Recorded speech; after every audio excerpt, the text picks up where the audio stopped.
लेकिन 350 सीटें बीजेपी जीतने की बात कर रही है और नेता लगातार छोड़ते जा रहे हैं। आना जाना लगा रहता है, विचार कभी नहीं मरता है। तो आपको नहीं लगता इससे नुकसान होगा बीजेपी को? कोई नुकसान नहीं होगा, इससे और बढ़ोतरी होगी। चलो कह रहे 400 सीटें जीतेंगे, बीजेपी कह रही 350 सीटें जीतेंगे। उत्तर प्रदेश के अंदर पिछली बार से अधिक सीटें लेकर माननीय योगी जी पुनः मुख्यमंत्री बनेंगे। अखिलेश यादव कह रहे हैं कि 80-20 की लड़ाई, 80 हमारे साथ है, 20 बीजेपी के साथ है। आज वो कह रहे हैं कि 20 भी अब बीजेपी के खिलाफ हो गए, यानी कि 100 के 100% वो अपने साथ बता रहे हैं। जब काउंटिंग होगी उस दिन पता लग जाएगा कितना समर्थन अखिलेश जी के साथ है और कितना समर्थन भारतीय जनता पार्टी के साथ है। संभल विधानसभा में खासतौर पर वो कह रहे हैं कि इस बार सीधी जाएगी समाजवादी, और कहीं से कहीं तक बीजेपी से तो कहीं भी मुकाबला नहीं हो। इस बार जनता उनको नकारेगी, क्योंकि 30 साल तक संभल बेहाल है। संभल में ना उनके द्वारा रोडवेज बस अड्डा बनवाया गया, ना ही संभल के अंदर कोई मेडिकल कॉलेज बनवाया गया।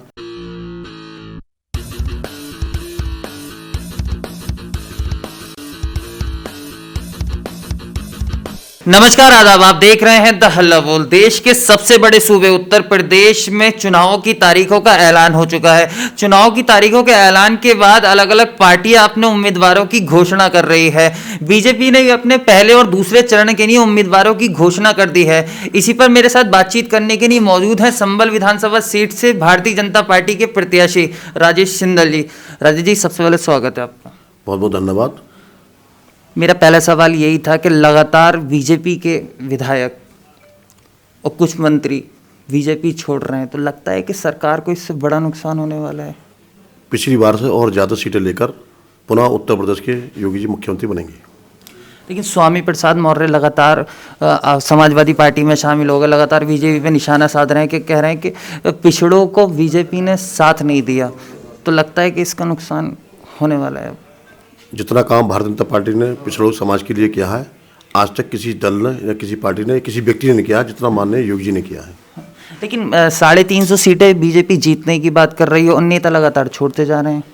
आना जाना लगा रहता है, विचार कभी नहीं मरता है। तो आपको नहीं लगता इससे नुकसान होगा बीजेपी को? कोई नुकसान नहीं होगा, इससे और बढ़ोतरी होगी और पुनः मुख्यमंत्री योगी जी बनेंगे। अच्छा, महंगाई जो है उत्तर प्रदेश के चुनाव में एक बड़ा मुद्दा है। अखिलेश यादव लगातार अपनी जनसभाओं में महंगाई को लेकर बीजेपी पे हमला बोल रहे हैं, तो इससे ये कि सीधे वो आम आदमी की नफ्स को दबा रहे हैं और बीजेपी पे निशाना साध रहे हैं। उत्तर प्रदेश के अंदर कोई महंगाई नहीं है और सब लोग पूरी सरकार को समर्थन कर रहे हैं। सरकार की विचारधारा को, सरकार के कार्यक्रमों को, सरकार की योजनाओं को लोग उसका प्रचार प्रसार कर रहे हैं और उसकी योजनाओं में विश्वास करते हुए और हमारी सरकार को लगातार समर्थन दे रहे हैं। और आने वाले समय में पता लग जाएगा आपको 14 फरवरी के बाद, जब 14 फरवरी को मतदान होगा, जब काउंटिंग होगी तभी पता लग जाएगा कि संभल के अंदर क्या हुआ। अखिलेश यादव कह रहे हैं 400 सीटें जीतेंगे, बीजेपी कह रही 350 सीटें जीतेंगे। उत्तर प्रदेश के अंदर पिछली बार से अधिक सीटें लेकर माननीय योगी जी पुनः मुख्यमंत्री बनेंगे। अखिलेश यादव कह रहे हैं कि 80-20 की लड़ाई, 80 हमारे साथ है, 20 बीजेपी के साथ है। आज वो कह रहे हैं कि 20 भी अब बीजेपी के खिलाफ हो गए, यानी कि 100 के 100% वो अपने साथ बता रहे हैं। जब काउंटिंग होगी उस दिन पता लग जाएगा कितना समर्थन अखिलेश जी के साथ है और कितना समर्थन भारतीय जनता पार्टी के साथ है। अच्छा, भारतीय संभल विधानसभा सीट को लेकर मैं आपसे बात करता हूँ कि संभल विधानसभा में पिछली लगातार 5 बार से समाजवादी पार्टी के विधायक है। समाजवादी पार्टी का गढ़ कहा जाता है समाजवादी संभल विधानसभा सीट, तो कैसे इस चक्रव्यूह को तोड़ेंगे? इस बार निश्चित रूप से बदलाव होगा, क्योंकि माननीय योगी जी और माननीय मोदी जी की सरकार की जो योजना है, उस योजनाओं का लाभ आम जनता को मिला है और इसीलिए आम जनता का विश्वास माननीय योगी जी और मोदी के प्रति बढ़ा है। और उसी विश्वास के कारण हम निश्चित रूप से कह सकते हैं, जो हमारा नारा है, सबका साथ, सबका विकास और सबका विश्वास और सबके प्रयास से सरकार चली है, निश्चित रूप से इस बार जनता ने मन बना लिया है कि हम इस बार योगी जी को मुख्यमंत्री बनाएंगे और संभल से हम बदलाव करेंगे और कमल खिलाएंगे। सपा विधायक इकबाल महमूद से मेरी बात हुई बीजेपी को लेकर। वो कह रहे हैं संभल विधानसभा हो या उत्तर प्रदेश में, बीजेपी संभल विधानसभा में खासतौर पर वो कह रहे हैं कि इस बार सीधी जाएगी समाजवादी, और कहीं से कहीं तक बीजेपी से तो कहीं भी मुकाबला नहीं हो। इस बार जनता उनको नकारेगी, क्योंकि 30 साल तक संभल बेहाल है। संभल में ना उनके द्वारा रोडवेज बस अड्डा बनवाया गया, ना ही संभल के अंदर कोई मेडिकल कॉलेज बनवाया गया, ना ही संभल के अंदर कोई शिक्षा के क्षेत्र में कोई कॉलेज बनवाया गया। और सड़कें जो शहर में देखेंगे आप, कोई विकास नहीं है। यहाँ पर नौजवान बेरोजगार है, यहाँ पर जो है किस प्रकार का माहौल आप सब लोग जानते हैं। और इस 30 साल संभल बेहाल रहा है और इस बार संभल की जनता ने मन मैं विश्वास पैदा कर दिया कि इस बार हम संभल से कमल खिलाएंगे और जो संभल की बुनियादी समस्याएं हैं, जो मूलभूत समस्याएं हैं, उन समस्याओं का समाधान मेरे स्तर से होगा। यदि संभल की जनता ने मुझे विधायक चुनकर विधानसभा भेजने का काम किया तो निश्चित रूप से संभल की तस्वीर को बदलने का काम करूंगा।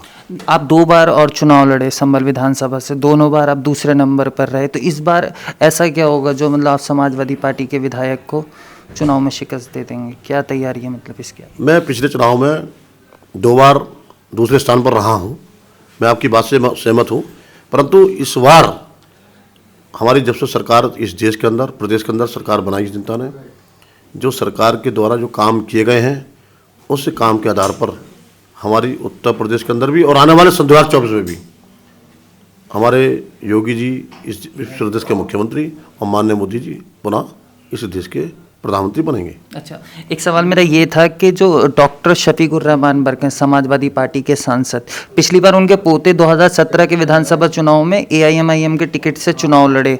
इस बार वो समाजवादी पार्टी के सांसद हैं, मौजूदा विधायक भी समाजवादी पार्टी के हैं और कहा जा रहा है, कयास लगाए जा रहे हैं कि दोनों में से एक ही उम्मीदवार इस बार संभल विधानसभा में होगा। तो चुनौती आपके लिए और ये उनका आपस का विषय है, ये उनके संगठन का विषय है कि किसको टिकट देंगे, किसको नहीं देंगे, ठीक है।